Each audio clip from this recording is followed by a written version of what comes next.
ऐसी खबर जो बेहद हैरान करने वाली है। पानीपत में दुल्हन को ससुराल वालों की तरफ से आया लहंगा पसंद नहीं आया तो उसने बारात वापस लौटा दी। दुल्हन पक्ष के लोग सोने की जगह आर्टिफिशियल ज्वेलरी लाने और जयमाला ना लाने पर भड़क गए, जिसके बाद मैरिज पैलेस में दोनों पक्षों में जमकर धक्का मुक्की हो गई। एक तरफ दुल्हन की मां ने लहंगा पुराना बताते हुए कहा कि इससे बदबू आ रही है, दूसरी तरफ गुस्से में आकर दूल्हा खुद ही लहंगे को बैग में पैक करता नजर आया। विवाद बढ़ा तो पुलिस को भी मौके पर बुलाया गया।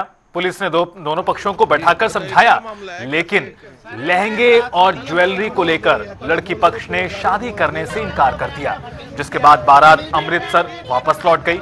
दोनों पक्षों में से किसी ने भी पुलिस को फिलहाल शिकायत नहीं दी है। घटना 23 फरवरी को भाटिया कॉलोनी स्थित एक मैरिज हॉल की है। तो बच्चा अच्छी लेगा ना शादी में, है दिल्ली चांदनी चौक बुक का लहंगा, चांदनी चौक बुक जी लहंगा। पैसे गए हुए आधे आधे नहीं गए हैं, दोबारा इन्होंने पैसे कैंसिल कर दिए। सुन लो मेरी बात, वो पैसे वहीं रद्द हो गए। फिर इन्होंने कहा हम बारात एक दिन पहले आएंगे, ठीक है जी, बारात एक दिन पहले आएंगे, हमारा होटल बुक कर दो। वो होटल के पैसे इन्होंने कुछ डाले कुछ नहीं डाले, वो लड़की ने आधे दिए पैसे। होटल बुक करा के इन्होंने वो कैंसिल करवा दिया। और पैसे बुक कराई हुई चीज वापस आएगी सर। हम डायल 112 से आए थे जी। ये जो लड़के हैं पंजाब से आए थे, शादी करने के लिए पूरे आए थे जी। आने के बाद जो हमने लड़के पक्ष वालों की बात सुनी, भाई ये जैसे भी हैं जी, हम गरीब आदमी, हमारा जितना ब्योंत है पैसे का उसी हिसाब से हम अपना करेंगे जी। ये बता रहे थे हमारे दिए हुए कपड़े जो इन्होंने फेंक दिए हमारे को, तो इतने हजार का लहंगा चाहिए वगैरह जो भी चाहिए, जो भी कहानी मैटर इनको पता है जी। अब ये कह रहे जी हम अपनी लड़की की शादी, जो प्रोग्राम इनका सारा जोड़ रखा है, हम अपनी लड़की की शादी लड़के के साथ नहीं करेंगे। तो अब इनको जो भी है मालटाउन थाने का जो एरिया लगता है वहां पे इनको कार्रवाई के लिए जो भी अपनी एप्लीकेशन देंगे इनको भेज रहे हैं।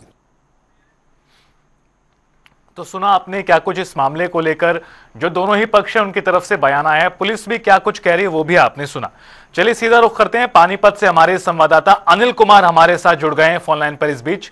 अनिल, ये अपने आप में हैरान करने वाली खबर है। अक्सर इस तरह के घटनाक्रम पेश आते हैं जहां पर शादी किसी छोटी सी बात को लेकर टूट जाती है, आखिरी तक पहुंचते पहुंचते किसी न किसी कारणवश बारात वापस लौट जाती है, शादी नहीं हो पाती।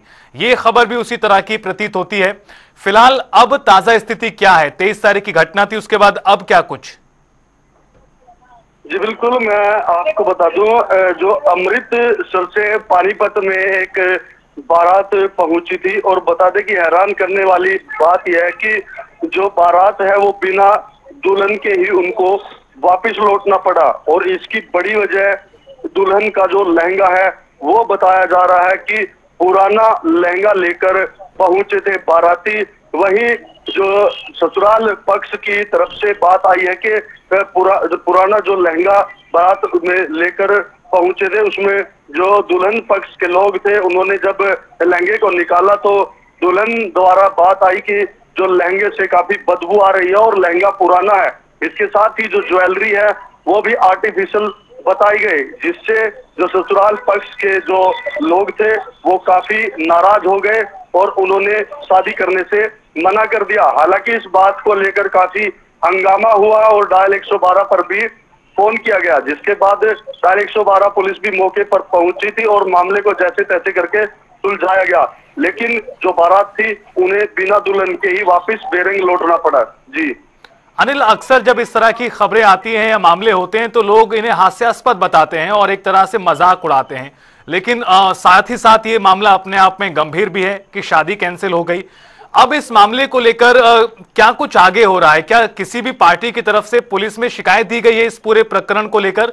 और जो ये कहा गया है कि ज्वेलरी नकली थी या फिर शादी का लहंगा पुराना था, गंदा था, इस बात में कितना दम नजर आता है, या पुलिस इस मामले में जांच करे? कोई और एंगल भी हो सकता है शादी के टूटने के पीछे?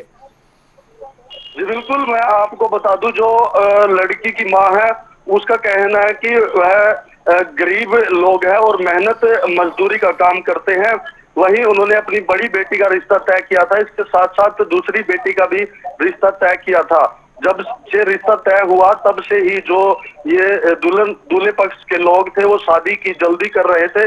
हालांकि जो लड़की पक्ष के लोग हैं वो अभी शादी के लिए तैयार नहीं थी, लेकिन लड़के पक्ष की तरफ से जो दबाव चल रहा था उसके चलते उन्होंने शादी के लिए हाँ कही। लेकिन फिलहाल लड़की पक्ष की तरफ से ये भी आरोप लगाए गए हैं कि ये लगातार पैसों की भी मांग कर रहे थे। फिलहाल पुलिस में जो शिकायत भी लड़की पक्ष की तरफ से दी गई है कि यह दहेज की मांग कर रहे थे और ये गरीब लोग हैं, अगर यह जो शादी अभी कर देते तो ये लालची लोग हैं और तो आगे लड़की के साथ किस तरह का व्यवहार करते, तो इसीलिए जो लड़की पक्ष की तरफ से पुलिस में भी शिकायत दी गई है। जी अनिल, का आखिरी सवाल और अब इस पूरे मामले को लेकर ताजा स्थिति क्या है? क्या शिकायत के आधार पर पुलिस ने जांच शुरू कर दी है या फिर मामले को समझा बुझाकर शांत करा दिया गया है? जी बिल्कुल, मैं आपको बता दूं, जब ये पूरा प्रकरण हुआ था तो इस जो कार्यक्रम की वीडियो भी वायरल हुई थी लड़ाई झगड़े की, क्योंकि काफी गहमा गहमी दोनों तरफ से हुई थी और जो लड़के पक्ष की तरफ से जो मारपीट करने की भी कोशिश इसमें की गई थी और जो वीडियो के आधार पर जो लड़की पक्ष की तरफ से पुलिस को दी गई है उसके आधार पर भी जो पुलिस आधार बनाकर और जो शिकायत दी गई है पैसे की मांग की, इनको लेकर पुलिस आगामी शिकायत लेकर आगामी कार्रवाई कर रही है।